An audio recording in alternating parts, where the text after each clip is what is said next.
Pagi Bang, selamat pagi. Hola, selamat pagi juga semuanya. Pagi Bang Yono, lama gak radio. Saya kira kena culik ya. Ya Bang Yono itu memang berapa bulan, seminggu 2 minggu terakhir itu memang lagi banyak ngurusin produksi sendal jepit guys ya. Jadi karena harus diantar sebelum sholat Jumat ini. Pagi Bang, udah nonton live action One Piece belum? Sudah. Baru episode 1 apa 2 episode ya baru ya. Baru 2 episode ya karena lagi kondisinya juga beler kemarin. Tapi udah sempat lihat kayak ya, apalagi khusus di gang rumah gue guys. Ya, ini jadi pelajaran. Ya, itu adalah heboh deretan kasus terseret kasus judi online. Jadi banyak. Kita lihat di beberapa waktu terakhir ini itu ya, banyak banget beberapa kasus-kasus seperti ini. Baru-baru ini publik kembali dihebohkan dengan pengungkapan artis-artis yang diduga ikut memasarkan judi online di media sosial namun belum dilaporkan ke pihak berwajib. Hal ini diketahui dari ulasan yang sempat viral oleh salah satu akun di Twitter. Dalam unggahan itu disertakan juga sumber informasi dari pihak PPATK atau Pusat Pelaporan dan Analisis Transaksi Keuangan. Oke, kami tidak bisa sampaikan itu dengan detail. Kenapa? Ada yang kemarin tuh disebut yang selebgram aja cepat kepanggil. Kenapa yang artis-artis yang lain itu belum? Katanya gitu. Kita nggak tahu, tapi saya yakin, Bang Yono, saya yakin-yakinnya bahwa kepolisian Indonesia akan bekerja dengan semaksimal mungkin, akan menelusurinya dengan seprofesional mungkin, dan yang pastinya akan melakukan investigasi dan juga menjatuhkan hukuman atau apapun dengan seadil-adilnya guys ya. Jadi tidak ada perbedaan antara artis atau bukan artis, orang yang berduit atau tidak berduit gitu, tidak ada, saya yakin, karena kepolisian Indonesia itu adalah salah satu garda utama untuk keadilan kita guys ya. Nah, jadi memang menjelaskan pihaknya sedang bekerja untuk memantau pihak-pihak yang diduga terlibat dalam sebuah pencucian uang termasuk perjudian. Pihak-pihak yang dipantau juga termasuk artis-artis yang belakangan aktif di media sosial. PPATK senantiasa melakukan pemantauan terhadap transaksi pihak-pihak yang diduga terlibat pencucian uang atau tindak pidana asal termasuk perjudian. Namun demikian, informasi spesifik mengenai nama pihak tertentu tidak dapat disampaikan mengingat artis atau influencer itu dapat dikatakan terlibat promosi judi online. Oke, kan biasanya udah ada ya, kelihatan gak sih? Enggak ya. Jadi banyak loh ternyata ya. Siapa ya? Ini juga nih. Kok ini ada tulisan Dinar Kendi di endorse judi online berujung dipanggil polisi. Sandi Aulia tiba di Polda. Siapa aja? Ini juga nih, Dinar Kendi di endorse judi online berujung dipanggil polisi. Kayak gini ya, aku nggak begitu nggak apa-apa. Maksudnya kita nggak tahu ya. Kirain ya udah boleh. Kirain secara agama tidak boleh. Aku pikir di negara kita boleh karena demokrasi boleh. Nah habis itu aku ada promo terus. Aku dipanggil ke Metro. Oh jadi dia nggak tahu. Ya sementara itu Dinar mengaku soal perjudian online tersebut. Meski ia tahu itu haram oleh agama, tapi Dinar sempat merasa perjudian legal. Kayaknya enggak deh, harusnya dia kayaknya oke. Bukannya udah lama ya. Kalau ini oke. Ini tuh tidak boleh dikasih peringatan dulu, jadi tidak boleh kata dia. Oh, jadi dikasih peringatan. Oke, jelas sih bandarnya yang aku lihat udah pakai baju oranye yang si punya situs adminnya. Ini nggak boleh promo lagi kata Bapak polisi ya. Kalau nggak salah kita jadi saksi waktu itu, tapi kita tidak boleh promo lagi. Oh gitu. Saat ditawari endorse oleh pemilik situs judi online, Dinar hanya menangkap yang di endorse adalah game online. Dinar juga tidak menampik banyak artis yang mendapatkan endorse tersebut. Oh gitu. Iya.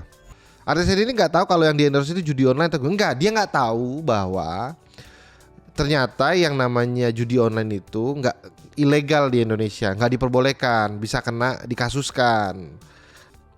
Ya, kalau gacha Bang. Gacha ya, kalau gacha juga berduit habis biasanya ya, gacha ya. Beberapa ada yang nggak ditangkap, oh gitu. Yang ketangkep kenapa ditangkap dia? Kenapa yang lain nggak ditangkap? Ada yang tahu nggak? Coba mahasiswa sakit leher boleh dijelaskan nggak? Kenapa kadang-kadang ada yang seperti itu? Lagi sial aja kayaknya, lagi sial. Kan pasti ada jalur. Oke. Mr. Nobody ya yang bilang ya. Kata Mr. Nobody, tapi kan pasti ada jalur uang damai Bang. Masa sih? Apa benar mahasiswa sakit leher? Seperti itu. Kasusnya bisa gua ke judi online dong, bro. Ya. Tapi kita akan masuk ke berita selanjutnya. Berita ini akan menetralisir berita-berita yang kriminal ya. Termasuk ini sebenarnya juga perbuatan yang tidak bagus juga, tapi setidaknya mengalihkan kita untuk dari perjudian ini, yaitu adalah wisata air terjun di Jember ternoda dipakai mesum muda-mudi guys ya. Ini ya. Ini kita harus ini harus jadi perhatian yang cukup kita pikirkan ya. Wisata air terjun Kebun Rayap di Jember ternoda penyebabnya ada sepasang muda-mudi yang berbuat mesum di air terjun tersebut. Ini fotonya. Oh, dia pangkuan. Lokasi di mana video itu diambil diduga berada di air terjun Kebun Rayap di dusun Kerajaan Desa Kelungkung. Dalam video berdurasi 40 detik itu terlihat sepasang muda-mudi duduk di tepi sungai air terjun. Mereka duduk dengan posisi saling berhadapan. Si pria yang mengenakan baju warna hitam terlihat duduk dengan posisi bersila. Sedangkan si perempuan mengenakan hijab berwarna hijau dengan posisi seperti dipangku. Mereka berdua terlihat melakukan gerakan mesum yang mencuri. Menurut kalian apa yang sedang terjadi dengan video ini? Ngobrol, ya mungkin ngobrol. Gerakan mesum tuh kayak gimana coba? Ada gift-nya gak? Ya bingung juga ya. Gerakan oke. Jelaslah garuk burung bersama. Lagi main sweet. Kerja kelompok. Jadi menyikapi ini masalahnya terjadi di tempat umum. Desa Kelungkung, Nur Fadli menyesalkan tindakan pasangan muda-mudi tersebut. Dia menilai apa yang dilakukan sejoli itu sangat tidak pantas ya. Kami sangat menyesalkan tindakan yang tidak pantas itu. Fadli mengaku tidak tahu kapan peristiwa dugaan perbuatan mesum itu, bahkan dirinya baru mengetahui setelah viral di media sosial. Tuh, Fadli menjelaskan bahwa wisata air terjun Rayap merupakan wisata yang disukai oleh para remaja. Selain panorama yang indah, untuk masuk tempat wisata itu tidak dikenakan tiket alias masuk gratis. Kalau mau dipasang baliho muka siapa gitu di situ dengan tulisan, kalau kamu berbuat tidak senonoh, bayangkan saya melihatmu dari dekat, tapi mukanya aja yang gede gitu. Ya kan? Itu kan jadi lumayan lah, minimal memberikan sebuah, ya kan? Tulis aja gitu. Perbuatan tidak mesum itu dilarang oleh agama, ya kan? Apabila Anda melakukan orang yang punya iman walaupun sedikit terus baca itu tergoncang loh hatinya. Beneran. Ya. Jadi jangan guys. Lagi pula menurut gue ya, hal-hal seperti ini, maksud gue ada tempat lain lah yang bisa lo. Gue tidak mendukung, tapi maksud gue tahu kadang-kadang dunia zaman sekarang modal lah dikit ya. Maksudnya janganlah di tempat umum seperti apa co. Ini gue yakin dan feeling gue 100% menuju benar bahwa ini tuh cukup lumayan dipaksa sama cowoknya kalau melakukan di tempat-tempat yang seperti ini guys. Ya, aduh. Ya jadi buat kalian tolonglah. Buat kalian tahan hawa nafsu kalian tuh tahan guys. Aduh, anak muda zaman sekarang itu ini sosial media emang terlalu membabi buta. Sekalinya nggak sakni sama cewek, sakninya sama 2D. Ada aja gitu celahnya gitu maksud gua. Sudahlah. Oke. Ini adalah berita yang kemarin sempat rame guys ya. Berita-berita yang cukup lumayan. Gue nggak tahu ceritanya, makanya gue pengen lihat juga di sini. Yaitu adalah viral guru gunduli 14 siswi karena ciput katanya. Anggota DPR sarankan kepelatihan karakter. Jadi ada sebuah berita bahwa ada seorang guru yang menggunduli. Ini kata menggunduli tuh botak dong. Hah? Ciput apaan? Ciput nggak tahu. Ciput itu tambahan guys. Jadi kalau yang pakai hijab, kan ada yang suka keluar gitu, yang dipakai dulu baru dipakai hijabnya, ya kan? Nah itu namanya sebutnya ciput ya. Kalau yang jalannya lambat itu siput. Ya. Jok bapak-bapak emang enak bro.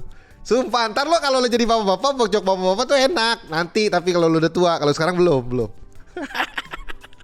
Baru-baru ini media sosial dihebohkan dengan 14 siswi yang digunduli gurunya karena tidak memakai ciput saat memakai jilbab. Kejadian ini terjadi di SMP Negeri 1 Sukodadi, Lamongan dan dilakukan oleh guru bahasa Inggris. Oke, guru bahasa Inggris ya. Kasus tersebut menuai beragam tanggapan dari berbagai pihak. Salah satunya datang dari anggota Komisi 10 DPR RI, Iliza Sa'adudin Jamal. Coba. Oke, kita lihat ya. Mendidik memang tidak mudah. Nih, gue yakin Bapak ini juga mengatakan dengan gitu. Dari anggota Komisi 10 DPR RI, yaitu Bapak Iliza Saaduddin Jamal. Mendidik memang tidak mudah. Tetapi sebagai pendidik, seorang guru seharusnya bisa lebih menahan diri. Tidak memakai siput bukanlah suatu pelanggaran. Itu hanya sebuah mode dan pelengkap dalam berhijab, kata Ilza dalam antara dikutip ya sehari Selasa kemarin. Tapi ini harusnya ini jadi wake up call ya.